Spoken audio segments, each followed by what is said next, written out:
Hey guys, this is Tim. One thing I wanted to do for some time is insulate my garage door. So I've done a lot of research and I feel like this product here is the easiest to install and has some of the best benefits. I ordered the Matador garage door insulation. They're styrofoam insulated panels, just like they would use when they insulate garage doors from the manufacturer. But you can see they're scored on the backside so they'll flex easy and fit into the slots of the doors. One thing that I really like about these panels is that the finished side, the side that you'll be looking at inside the garage, has a laminate film over it. And I'm not sure if you can kind of see it, but you can kind of see it's textured like vinyl that's over that. That's easy to wipe off and easy to clean. So that's the finished look that you'll see. These insulated panels will be cut to size and then inserted into each of the garage door panels. So this is an empty box that you can kind of see some of the benefits. It's scored easy for easy installation. It quiets vibrations from noisy door panels. As you know, when garage doors go up and down, there's a lot of radiant noise that's coming from the panels. So having the styrofoam up against that will kind of reduce that vibration, thus reducing the noise. And as I stated earlier, the exposed face is covered with a high impact polystyrene laminate. Each panel has an insulation value of R4.8. That should help reduce a lot of the heat as well as the cold elements from outside and make it more comfortable on the inside. Most of these panels fit 8 feet to 9 feet garage doors, and each box contains 8 panels. So for a single garage door, you would probably need 8 panels, and for a double, you would need 16. So I bought 16. So in all, I have 16 full panels, but I do also have 4 windows at the top that I should have some pieces left over that I could fill in around the windows. Okay, it did come with some instructions.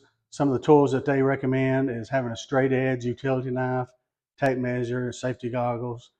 Step 2, measure the width of each panel frame and then cut the panels to the proper size. I've kind of taken some pre-measurements of my garage panels, and you do need to really measure each one, especially each section, because on one end, my panels are 47.5 inches wide, but on the opposite end, it's about 2 inches larger, about 49.5 inches wide. So you do need to measure each section before you actually cut. So measure twice, cut once. And then step 3, measure the height of each panel frame, cut the panels to size. The panels are scored, allowing them to flex for easy installation. And then insert the panel, laminated side facing outward, under one horizontal rail, carefully bending it in order to place the other side behind the opposite rail. And then just continue these steps until you get all the panels installed. So let me install one and let me give you some feedback. Okay, what I'm going to do is install this section first. They should be the same width and length, but I'll double check before I cut each piece. Let's take a little bit closer look because every vertical section is a little bit different. For example, this side is flat, has no inset, and this other side is inset for a couple of inches. So this side will just have to be seated in there, but you do have an inside lip on the tops and the bottom of all the panels. So this is an example I've talked about. This has an inside lip of a couple of inches, and then on this side, you can see it's flat. So you may have to cut one longer or one shorter than the other. So this has the inset. Then over here, for the same panel, this one has the straight edge. So look at each panel, each one may be different. Okay, this is about 17.5 inches.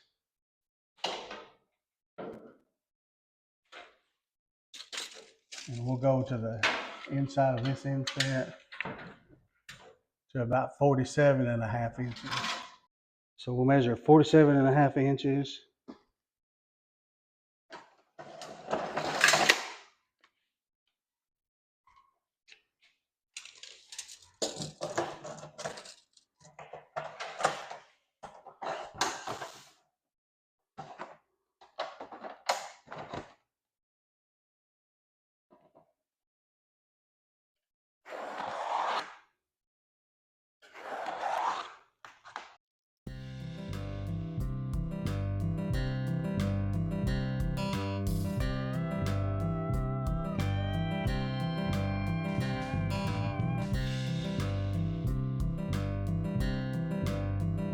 Okay, I'm gonna try something different.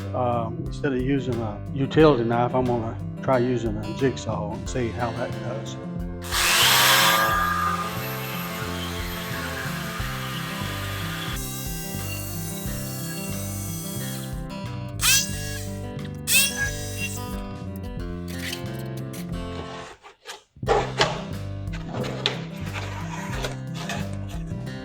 you can see it goes quite a bit.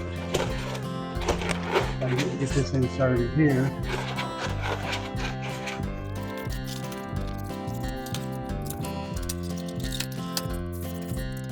Okay, it took a little convincing to pop in, but kind of scared to bend it at first, I guess. Having those scored marks on the back really helped flex it a little bit. And this laminate sheet will really keep it from just breaking in half and allow it to flex even more. So this popped in pretty good. It's staying inside.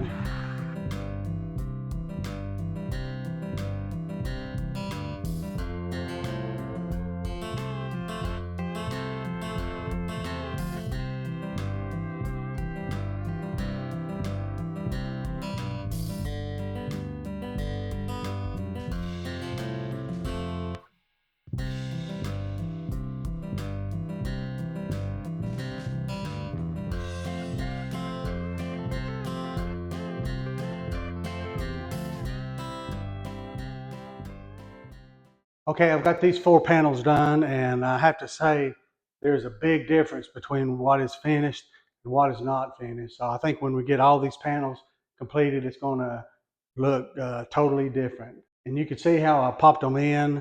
I'm getting more confident that they are flexible, and which they are. So, if you decide to purchase these, then they are very bendable. And this laminate, I think, keeps it from, breaking. So you don't have to worry about it really breaking or anything.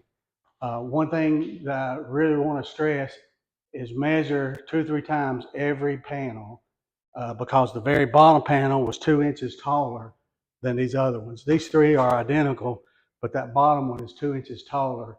And we'll find the same thing on the opposite end of the garage. So these garages are custom made to customize to your garage openings. I would say that using a jigsaw is much faster than using a utility knife because with a jigsaw, I'm only cutting one time, whereas a utility knife, I'm making several scores before I make through the cut. The only drawback with the jigsaw, it is pretty messy. So I'll get 4 more panels and check back with you. Okay, I got half of it done. It looks very, very good. You can tell a big difference between the before and after effect. And these panels are in very strong. Let me get a close-up look. These panels are seated very deep. Here, about 1.5 inches, and then it's flush when you get to these sides here. But these panels are 1.5 inches thick. So it should reduce a lot of that noise with the garage door going up and down, but we'll see that after I finish it. So we've got 2 more sections to go. And since I had to cut out each panel, I have a few pieces left over that I can fill in between the window frames of each of these sections here. So let's continue working and I'll show you the final results. Well, after about 4 hours, I finally completed this job. I'm pretty slow, but every panel I needed to measure and cut. Panels on this side were longer in width, and then the bottom row was much taller on that. And if you notice, I'll cut out around the windows here with the leftover pieces. And I did use some white duct tape to make sure those stayed in there, but overall looks good. So let me show you before. Now here's after. Looks fantastic. I might add too, the garage is so much quieter opening and closing it because it's cut down on the vibration that's radiating throughout each of the panels. So I'm very, very pleased with that. The panels are very flexible. At first I was kind of nervous about, bending it. You can flex those quite a bit and not have to worry about those breaking.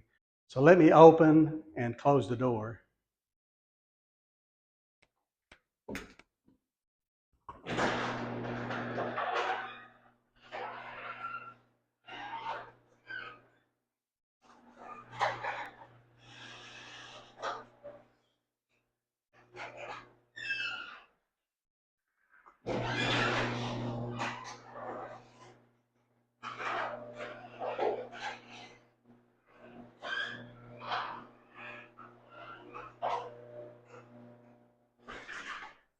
One last thing to consider is we did add additional weight to the door. So the panels overall probably added around 15 pounds total. So with that, it may have gotten the door out of balance in terms of putting an additional strain on the garage opener. So one way to test that is pull the emergency cable, lift up the garage door manually about halfway. If it stays in place, it's balanced. If it does drift down, then I'd recommend calling a garage door professional to come and perhaps tighten up the spring to take the load off of your opener. Continue using it like that could damage your garage door opener. There's no doubt in my mind that these insulated panels will make a big difference in keeping my garage and shop very comfortable from the elements outside. Overall, I'm very pleased with the insulated garage door panels made by Matador. I would highly recommend these panels.